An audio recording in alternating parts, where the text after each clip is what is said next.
All right, welcome back, everybody. My name is Kari, and we are continuing on with a series where I'm bringing on special guests to share their stories of major life changes that they've made, how they've overcome them, the journey that they've been on, so that we can all connect and get some inspiration here. My special guest here is, I'm going to bring her in. She is ready and waiting. Let's see if we can, if I can remember how to do this.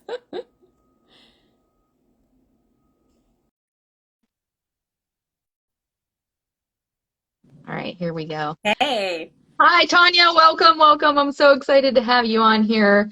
Thank you so much for joining me. you're freaking welcome. This is exciting news. I'm actually really disappointed I missed the first round of guest interviews, so I'm happy to be back for the second round, which is awesome. Yes, and I was like, I got to get Tonya back on here. I was just having too much fun with this, and there were too many people that I still wanted to talk to. And I was like, you know what? I can't miss the opportunity to bring Tonya on. I've got to do this again. So I'm super excited to have you on here. For everybody who doesn't know, Tonya and I actually do know each other. We met, oh my gosh, almost 2 years ago in the beginning of the pandemic.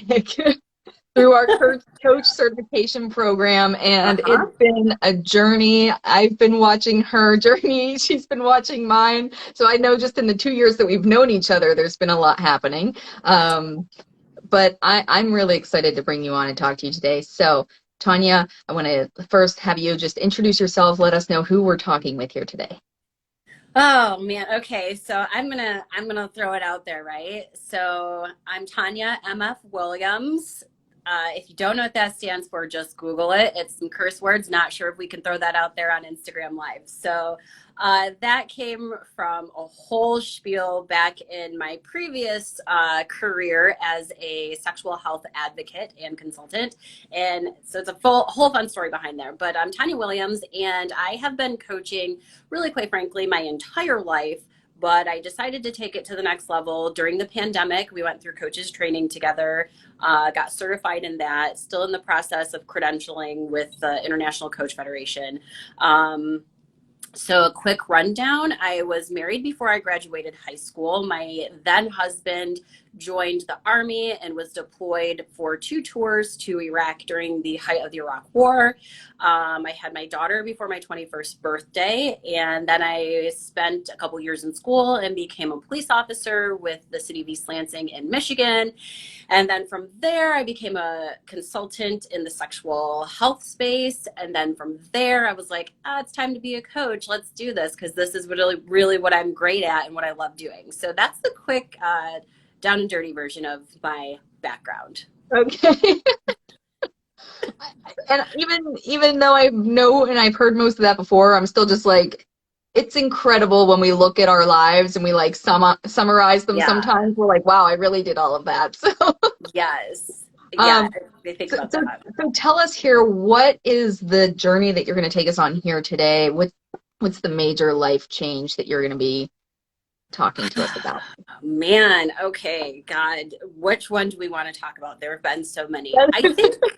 I think the overall message that I want people to understand is that it is okay to change, right? I think that we find as people, we get comfortable in what we're doing, and sometimes we might not necessarily be happy about what we're doing. It might not excite us. We might not really feel that internal love of what we're doing, but we stay there because it's comfortable. We stay there because it's safe, the safety net. And so that's the biggest message. I think the biggest journey at this point that I could share with anybody is, the most recent journey as coming out to be in the LGBTQ community as a total lesbian, 100%. Every time, like on a daily basis, my girlfriend's like, "You're so gay." I'm like, "I know, right?" 100%. Yes, yes, this is true. And I think the thing about that is that there's a lot of reasons that people might not acknowledge different things, right? Whether that's maybe you're gay, maybe you're trans, maybe you are not necessarily the greatest parent, maybe you're not necessarily the greatest spouse and partner. And really, I think that it comes down to having that internal dialogue with ourselves, or as with a lot of people that happened in the pandemic, you have that time, you find this, whatever reason, circumstances allow you to take a step back and go, oh, maybe it's time to kind of get my shit together and do something different. Yeah. I love that. And I know that I am sure I'm not the only one who can relate to you on that when you have that later realization in life and you're just like, how did I not figure this out before? But I do just want to step back here though, because the way that you started this, you were talking about just it's okay to change and some of the reasons that we don't change. So can you just share with us a little bit of how you were feeling in that space of before you kind of made those moves and made those decisions and had those epiphanies? Like, where were you feeling or how were you feeling at that time in your life? So for me personally, backstory about myself. I grew up in northern Michigan in a very small town. I think I was maybe one of 10 Black kids in the entire high school. I think I was one of three who graduated in 2003. And so growing up there, even if you were white, being gay was definitely not a thing. I remember this one kid, his last name was Flowers, and he may not have been gay, but he was definitely very feminine, and he got so much flack for that. And so the message socially there was like, you better keep your crap together. If you're gay, you don't let that shine, right? Don't let that Yeah. show. And then growing up as only one of few Black kids and going through the process of school. I mean, school really wasn't bad, through elementary school. It's when you hit junior high and high school, right? When people start diverting and becoming their own person and making new friends and friend groups and stuff like that. And so then there was a lot of uh, bigotry and racism hitting junior high and high school. But I mean, even as far back as elementary school, I remember some of the girls at school would be like, oh my gosh, I love your hair. Because my mom would do my hair in all of these braids across my head. And all the little white girls, they thought it was super cute. But for me as a kid wanting to fit in, I hated it. I absolutely hated it. So going through school up there was not a lot of space to be different, right? So taking my cues from, just my social settings and my social surroundings, even if I had known, which I think I did, but even if I had really known, there's no way I would have ever have done anything further in that area. I will say this though. So up north Cadillac was kind of like it was like a movie, right? In a lot of the college movies or the high school movies, girls kiss each other, but they're just friends, and you just don't do that thing, right? There was a lot. Let me just tell you, there was a lot of that happening, but girls didn't date. Right? Girls may have fooled around with each other in high school. It might have been something you did for a guy's attention at parties, but they did not date. There were no relationships between the girls up there. So I was one of those people, by the way, fooled around in high school with other girls, but there was anything further than that.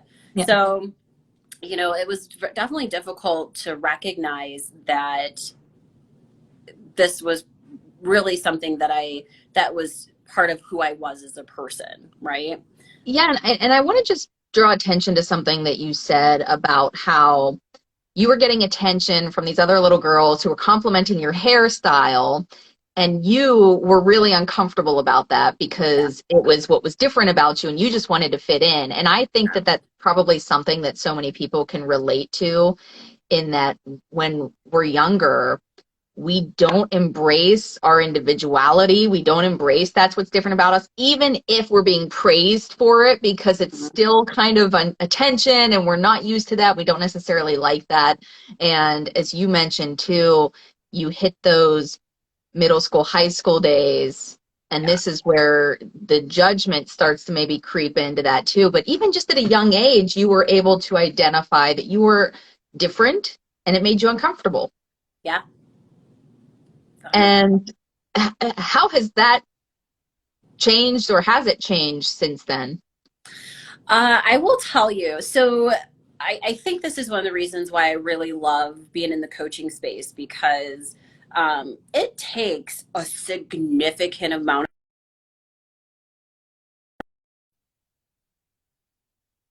I could not even begin to share with you how maybe how much easier that would have been or how differently my journey could have gone had I had a coach to help me do that, right? 100%. Um, but the truth is I still have the hangups, right? Even as a coach, I still have my own personal hangups. As a matter of fact, for the last, well, okay, so in my business with sexual health, sexual wellness, I was like, I'm gonna go live more often. Haven't done it. For the last 2 years running, my New Year's resolution is to at least to go live once a month on my social media. Don't do it because I find for myself, I love speaking. I'm fantastic at it. I love coaching. I love working with people, being on live meetings and Zooms and all that stuff is totally fine.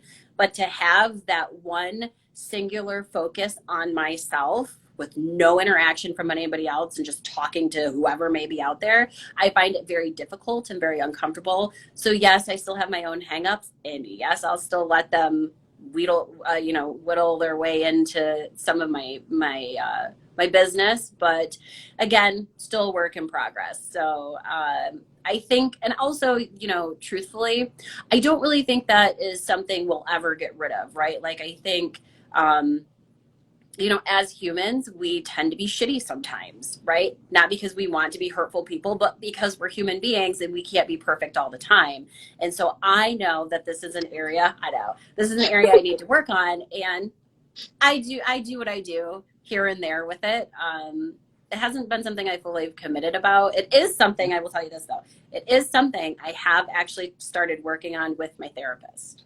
Okay. So I mean, that's such a valid statement, though, and recognition to say that just because we identify an issue and we say, okay, this is an area where I can improve, does not mean that we're just going to be like, cool, I need to stop being, like you said, I need to stop being shy about being on the Yeah. camera in front of my space. And it's been 25 years and I still have some hangups about that. That's a totally fair and valid thing. Like, just Yeah. because we tell ourselves we don't want to be that way anymore doesn't mean we can just magically make it happen overnight. And it doesn't mean that we don't have like moments where it like we slip or we might kind of feel those thoughts creeping back in. So I think that that's a great point, and I'm glad that you brought that up to say that it's like we are works in progress. Always. um but I find that it's just being cool with where you're at, right? Yeah. Being able to say, yeah, I'm not excellent at getting on lives once a month. I haven't committed, Yeah. but that's Uh-huh. where I'm at right now. And I'm doing the best that I can. I think that's a great point. So I want to thank you for bringing that one up. Absolutely. So can I just say one of the things that I think, so I always feel like I walk the fence with both feet in both camps of so many different things. And one of my favorite things though is Gary V, right? He always talks about playing into your strengths. Yes, we should maybe work on our faults, but for the most part, really lean into those strengths. And so I still do walk that fence of, do I do the lives by myself, which I absolutely hate? But again, I also know that I'm a people person. I love people. I love talking to people. So then I'm like, well, girl, just stop talking to people, right? So with my podcast, I'm starting to interview people now. So instead of really beating myself up over the fact that I don't go live by myself, I've started leaning into the strengths of I love talking with people. I love learning about their stories. And so why not do that? and that's another good point. I'm so glad I brought you on here. Another good point, though, to talk about the way that like there are things that we think we should be doing, and we try to force ourselves to do those things, even though we have the self-awareness to say, that's not my strength. It's not something that I'm good at. But we get stuck in this cycle of thinking that we have to be improving ourselves all the time. And I'm with Gary Vee on this one, where we got to just say, no, you're allowed to be Yeah. bad at stuff and you're allowed to not like stuff, and just say, here's what I'm good at and here's what I'm going to focus on. So Another good point. Another good point. So in the journey that you're on then, how do you feel about where you're at right now though with the journey that you've been on? Uh, well, one, so also grew up poor. My mom worked all the time. I remember having holiday meals at the soup kitchen. I remember having government food. Let's talk about government cheese. Anybody understand what that was? Okay, let's be honest. It was Velveeta in a box, and it was a brown box that said cheese on it. So yes, I understand so many things. But right now, I feel so. My point to that is I always feel like there's more to strive for, 100%. Like I couldn't imagine myself not being ambitious. And I think a Mhm. lot of that comes from understanding what that feels like to not have that holiday meal, understanding what it feels like to have people look down on you when you're standing in line at the supermarket with food stamps. By the way, back in the day, they used to have food stamps, and what it was like, um, they were like large pieces of paper that were different color. And if I remember correctly, they were brown and they looked different. They didn't look like money. And if you had those in line, people knew that basically you were poor, right? Now I think they put everything on a debit card that again still looks different from everything else. So people know that you're poor and you're getting governmental assistance. So for me, I'm happy with where I'm at, but I won't be content with where I'm at. And I think those are two different things, right? I will always strive for more because I'm an ambitious person, because I felt that in my life.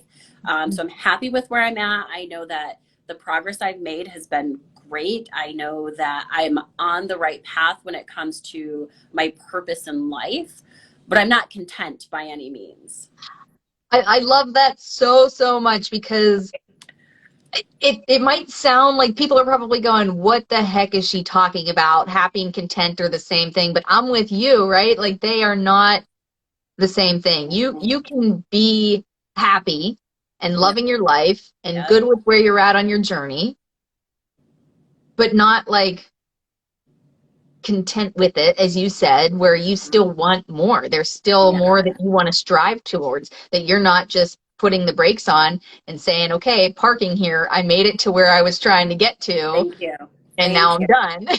Yes. because Well, I'm and happy. here's, Because I'm happy now, I'm not going to do anything else, right? That's so thank you. that doesn't jive for you.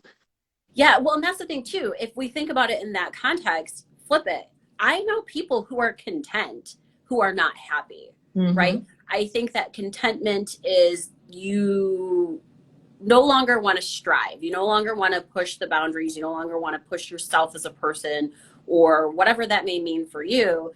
But that doesn't necessarily make you happy just because you're content, right? And just because you're happy does not make you want to be content Yeah. either. And let's tie this back to the way that you started this conversation about what stops us from making those changes in our lives. Because I know this is Oh, something that you focus on, right? So, what do you think it is that gets people to the point where they are content, but then they aren't happy there? if I had to pick just one thing about what gets people there, it is without a doubt the fear of disappointing others and the fear of failure. So two things. Sorry, two things. I would say the fear, if I had to rank them, honestly, I think people probably are more concerned about the fear of disappointing others more than they are about the fear of failure. I really truly believe that. I think if you were to sit down and ask any person a question about something that they view to have been a failure and ask them about it, you can ultimately get them to circle back to, you know what, that necessarily wasn't a failure. I just realized it didn't work for me or whatever that may be. But the fear of disappointing others, I think that is the biggest thing that will keep people from moving forward to whatever it may be that they want. I know for myself in my personal journey, right? Um, when I real so I think I'd always known that I would rather have been in a relationship with a woman, but I don't think that I really would have taken the leap because maybe not so much the fear of disappointing others. Yeah, I guess in a roundabout way, that's what it would have been. But because I was married, right? And I had committed. Damn it, I committed. We had a child together. We went through fucking war together, not once but twice. And he survived that, and for better or worse. And so it was the fear of disappointing not only him as my spouse and my partner, and the other thing is too is we had built an amazing friendship, right? We were solid. Like, I knew without a doubt he was my person, that I could tell him anything, close to anything, clearly. And but I was afraid of disappointing him. But then I also recognized I would not only be disappointing him, but I would be disappointing his entire family that I, had kind of grown up with. I would be disappointing my family. So it was that fear of disappointment that kind of left the thought of being gay underneath the surface, right? Totally under the surface, without necessarily wanting to acknowledge that, because of that fear of disappointment. Yeah, so again, though, I want to just check in and see, while you were there holding everything together and maintaining and being content with what you had built to keep other people happy, Mm-hmm. where were you though? Like, how were you feeling? Because, they say, oh, we get joy from making others happy, Yeah. but where were you at this point after 15, 18 years of marriage? Yeah. Honestly, I was content, but I was not happy. Right. And I guess too, if we want to kind of throw some definitions out there, or kind of rank things, if you will, not only was I not happy, but I wasn't joyful. I think there's a difference between joy and happiness. And so not only was I not happy, but I did not have that inner joy.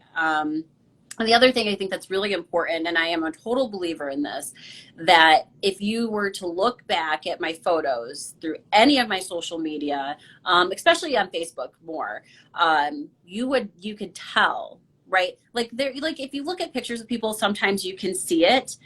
You can see it in their eyes and their smile. But the other thing is you could see it on my body. I had put on so much weight. It was ridiculous how much weight I had put on. And that was, that exterior really was showing how I felt inside. I felt heavy. I felt weighted down with all this internal stuff that, was not improving. Yeah, and I definitely can connect with that, and taking a look at listening to our bodies sometimes when our minds are deceiving us, if we can feel it. Our body carries the stress that, and it shows up in not even necessarily weight, but like you said, you feel heavy. Yeah. Even just that. And I think that that's such a great point to make for folks too, is if you can't trust your head sometimes, listen to your body. 100%. 100%. I love that so much. But yeah, so I guess then, with where you're at and what you've been through, this journey that you've been on, what's a message that you would really love to tell people? Um, hmm. I think so. Okay, I'm gonna go with Glennon Doyle, right? She, yeah, I know.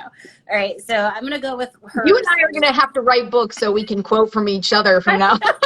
Absolutely. But the one thing that she had written in her book Untamed, and this is what did it, right? This was like the dagger to the heart. She was talking about how she'd recognized that she was gay and she wanted to be with women and whatever. And she said to herself, maybe in the next lifetime, right? And then she says, but then I realized I said that as if I got another one, and I don't. This is the only life you get. And whatever that means to you, that doesn't, if that means that you need to, redo your entire life and start over, then do that. If that means that you need to make different tweaks here and there, then do that. But at the end of the day, if there's one thing to take away from this, you have to live with you 24/7, 365, right? And if you have a dream of something that you are passionate about and you explain this to your friends and family and they tell you why it won't work, or, that's great, but somebody else should do it, that's them, right? They're not in your head. They don't see the Mhm. vision, they don't see the dream, but more importantly, they don't feel the pull. They don't feel the passion and the excitement and the drive of this. And so, you know, you get one life. You get one. This is it. Do it up and make it freaking awesome because you only get one. And maybe if you're, and maybe depending on your choice of religion, yeah, maybe you'll come back a second time or third time and do something else and differently. But are you going to remember what you didn't do this time and the But you'll next be time? you'll be a different person too, You'll right? be a In whole that different iteration of you. person. So, Yeah. I had another guest too. My guest Hannah was on. She also mentioned this why and why not thing, and she's like, I need people in my life who are why not people. When you Yes. share your ideas and you tell people what you want to do, and they say to you, why do you want to do that? She's like, I don't need you. Cut them out. She's like, I need people who are, why not do it? Why Why not not? do Let's it? be like, what else am I going to do? What am I here for if not to try the Yes. things that I want to do? So I love that so much. Yeah. Thank You you. know, Thank you. Yeah, go ahead. Of course, I will. And I will say this. I look back. So, by the way, I know I'm fat. I look fabulous, but I'm only 37. Uh, and I will say this. I look back at my life, and when I do give people this very short rundown, like the down and dirty of like all the things that I've experienced, and those are just like that's the abbreviated version. I can't even give you all the emotions and memories with that. I think holy hell, my life has been super awesome. And I get like at least another, I don't know, 70 years to go or something. That's going to be amazing. And by then, I'm still going to look fabulous because they're going to be able to nip and tuck their way to freaking 20 when I'm 100 years old. So why not? That's so good though. Again, a reminder, like you're 37, but like there's still a lot of life ahead of you. Yeah. And even though we don't know when that's going to end, we got to live life like we have a lot of life ahead of us and we just keep going. And I love that so, so much. So, oh, man, thank you for coming on here though and talking. We haven't had Absolutely. a conversation like this before. And I'm super excited that you brought up this topic because something I could talk about all day long. I know, So, right? love Yeah. it Thanks for having me on. It's been fun. We for sure. definitely got to do this more often. Yeah, I know I've got people who are like, bring me back. Let's talk some more. So, all right. Absolutely. Well, thank you so much, Tonya. Last thing though, before we go, I want you to have a chance to tell people what you do, where they can contact you, how they can support you. Okay, so I like to say that I'm the uncomfortable conversation coach. I truly believe that everything you could ever want is on the other side of an uncomfortable conversation.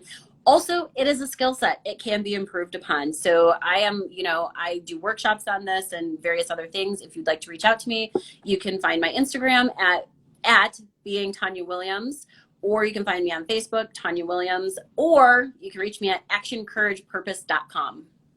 Awesome. Awesome. Thank you so much. Everybody go give Tonya a follow, check out her website, get past those uncomfortable conversations to live the life that you want. Thank you so much, Tonya, for joining me.